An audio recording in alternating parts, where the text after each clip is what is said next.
There's a specific kind of exhaustion that has no name.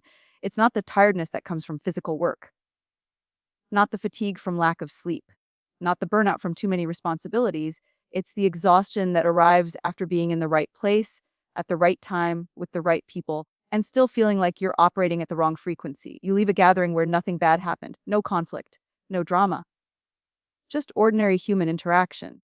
And yet you feel depleted in a way that sleep won't fix. Most people assume this means something is wrong, that you're not social enough, that you need to push through it, that with enough exposure you'll adapt and it'll get easier. But what if the opposite is true? What if your nervous system isn't failing to adapt, but is actually reading information that others miss entirely?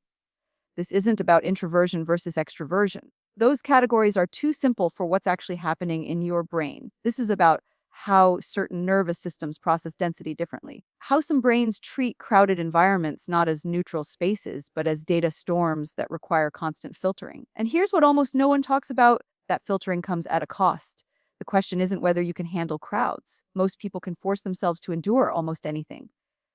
The question is what that forcing costs you and whether the trade-off is one you should be making at all. Let's start with something specific. You're in a restaurant, mid-level noise, conversations overlapping, servers moving between tables, background music playing at a volume just below the chatter. Most people's brains handle this by narrowing focus. They tune into the person across from them. The rest becomes ambient noise, present but not processed. Your brain doesn't do that. Instead, it's tracking the argument two tables over, registering the shift in tone when the server takes an order, noticing the flicker of the overhead light, processing the smell of someone's perfume mixed with the kitchen exhaust. This isn't a choice. You're not deciding to pay attention to these things. Your sensory system is structured to register more stimuli before filtering begins. Neuroscientists call this low sensory gating. It means the threshold for what gets flagged as potentially relevant is much lower than average. Most brains filter early, deciding what doesn't matter before it reaches conscious awareness. Your brain filters late, which means you're consciously processing information that other people never register in the first place. This has nothing to do with personality. It's not about being observant or analytical. It's about the physical structure of how your nervous system prioritizes incoming data. And in low-density environments, this is often an advantage. You notice details. You pick up on patterns. You see connections others miss. But in high-density environments, places where stimuli multiply exponentially, the system becomes overloaded. Not because you're fragile, but because you're processing exponentially more inputs than the people around you who seem perfectly comfortable. They're not more resilient. They're just operating with different factory settings. Here's what that overload actually looks like at a biological level. Every stimulus your brain processes requires energy, glucose, oxygen, neurotransmitter release and reuptake. Attention itself is metabolically expensive. When you're in a quiet environment, your brain processes maybe a dozen significant inputs per minute. Manageable. Sustainable. In a crowded space, that number jumps to hundreds. Voices. Temperature shifts. Spatial proximity to strangers. Visual complexity. Auditory layers. Each one triggers a micro assessment. Does this matter? Is this a threat? Does this require response? For someone with standard sensory gating, most of these assessments happen unconsciously and resolve quickly. Irrelevant stimuli get discarded before reaching working memory. For someone with low sensory gating, these assessments reach consciousness. You're aware of them. And awareness means you're using cognitive resources to manage information that other brains handle automatically. This is why 20 minutes in a crowded grocery store can leave you feeling like you've been solving complex problems for hours. Because neurologically, your brain has been running hundreds of parallel micro assessments while simultaneously trying to remember what you came to buy. And here's the part that makes this confusing. You can do it. You can navigate the store. You can have conversations. You can appear completely functional.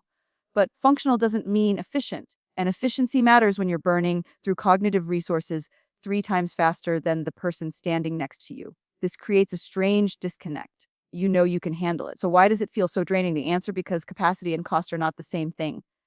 You have the capacity, but the cost is significantly higher and costs accumulate. Let's talk about what happens when you add human unpredictability to environmental complexity. Physical environments are relatively stable. A chair stays a chair. A wall doesn't move. Even in a busy space, most of the stimuli are predictable patterns. Humans are different. Every person you encounter is generating behavioral signals, facial expressions, body language, proximity changes, emotional states that broadcast through micro expressions you're not consciously tracking, but your brain absolutely is. And here's where it gets interesting. Human brains are wired to monitor social information with extreme sensitivity. This was survival critical for our ancestors. Reading social cues correctly meant knowing who to trust, who to avoid, and where you stood in group dynamics. That system still runs at full capacity in your brain. So when you're in a room with 50 people, you're not just processing physical stimuli, you're processing social data streams from 50 separate sources. Each person's emotional state creates a pattern your brain tries to decode, even if you're not looking at them, even if you're trying to focus on something else. Your peripheral awareness is constantly updating: who's moving toward me, who's in a bad mood, who's watching, what's the overall emotional temperature of this space. This happens automatically below conscious awareness, but it still costs energy. And unlike physical stimuli, social information is inherently ambiguous. That facial expression, was it neutral or slightly annoyed? That tone shift, was it significant or meaningless? Ambiguity forces your brain to hold multiple interpretations simultaneously until more data resolves the uncertainty. And ambiguity multiplied by 50 people creates massive cognitive load. Not because you're overthinking, but because your social monitoring system is doing exactly what it evolved to do, just in an environment with far more social complexity than it was designed to handle. Here's a distinction most people collapse into one category. Loneliness is the absence of desired connection. It's involuntary. It hurts. It signals to your brain that something important is missing. Solitude is chosen absence of stimulation. It's voluntary, it's restorative. It signals to your brain that it's safe to stop monitoring. These are neurologically opposite states. Loneliness activates threat systems. Your brain interprets social isolation as dangerous because for most of human history, being cut off from the group was life-threatening. Solitude deactivates monitoring systems. Your brain interprets the absence of social demands as permission to shift into a different processing mode, one that's less vigilant, more reflective, metabolically cheaper. If you have low sensory gating, solitude isn't just pleasant, it's functionally necessary because it's the only condition where your brain isn't managing hundreds of concurrent inputs, where attention can narrow without effort, where you can think in complete thoughts instead of fragmented monitoring loops. This is why you might crave alone time even after positive social experiences. It's not that you didn't enjoy the interaction. It's that your nervous system needs recovery time that looks very different from what other people require. Someone with standard sensory gating might recharge by switching from one social environment to another, from work to happy hour, from dinner to a movie with friends, activity to activity, but all still involving people. For you, that's not recovery. That's just changing the type of cognitive load. Actual recovery requires absence, stillness. Environments where the input rate drops low enough that your brain can start filtering and start consolidating. This isn't antisocial, it's biological maintenance. Let's talk about quality versus quantity in social connection. There's a specific kind of conversation that feels completely different from surface level interaction, where you're not performing, not managing impressions, not translating your thoughts into socially acceptable versions, just thinking out loud with someone who understands the frequency you're operating on.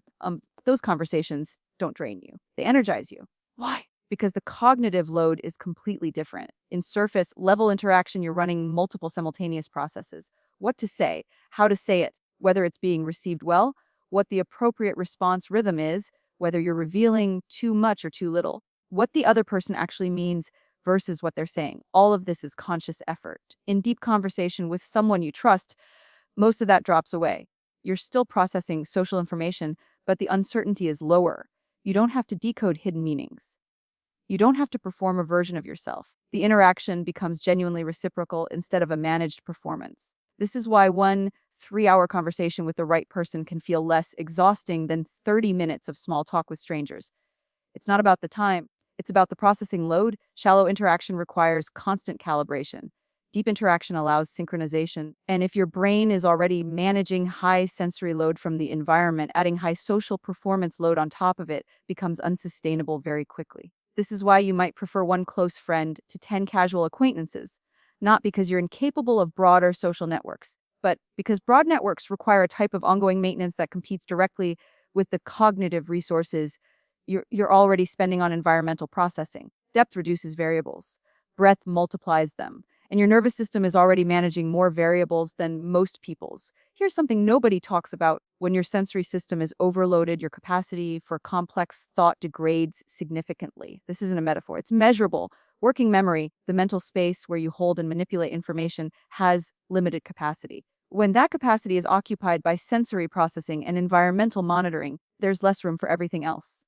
abstract thinking, problem solving, creative connection making, long term planning. All of these require cognitive resources that simply aren't available when your brain is busy managing sensory overflow. This is why you might feel significantly less intelligent in crowded environments, not because you've suddenly become less capable, but because the resources you'd normally allocate to thinking are being redirected to managing inputs. It's like trying to run complex software on a computer that's already using 90% of its processing power for background tasks. The software still works, but slowly, with lag, with reduced functionality. And here's what makes this particularly confusing. You don't always notice it in the moment. You can hold a conversation, you can make decisions, you can appear completely functional. But if you pay attention to the quality of your thinking, the depth, the nuance, the ability to hold multiple perspectives simultaneously, it's noticeably degraded. This is why important decisions made in overstimulating environments often feel wrong in retrospect, not because they were objectively bad choices, but because you weren't operating at full cognitive capacity when you made them. Your brain was too busy filtering noise to think clearly. So what actually helps? Not willpower, not exposure therapy, not forcing yourself to adapt. Environmental design. If your brain processes more stimuli than average, the solution isn't to train it to process less. The solution is to control the input rate. This means getting specific about which environments you can actually sustain and for how long. A quiet coffee shop at 7 a.m., sustainable for hours. That same coffee shop at 2 p.m. when it's packed, maybe 20 minutes before fatigue sets in. The difference isn't your mood or your social skills, it's the input density. And once you understand this, you stop trying to fix yourself and start designing around your actual operating requirements. This might mean choosing the less popular restaurant because it's quieter, scheduling important conversations for times when environments are calmer, building in recovery time after high density experiences instead of pushing through. None of this is avoidance, it's optimization. You wouldn't expect someone who needs glasses to just try harder to see. You wouldn't tell someone with a peanut allergy to build tolerance through exposure. Sensory processing differences work the same way. They're not personality flaws, they're biological configurations that require accommodation, not correction. Your brain isn't broken. It's reading more information than most people's brains read, processing more variables, tracking more patterns.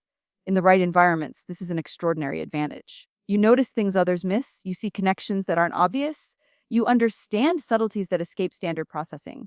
In the wrong environments, high density, high stimulation spaces, this becomes overwhelming, not because you're weak, but because the input rate exceeds what any brain can process efficiently.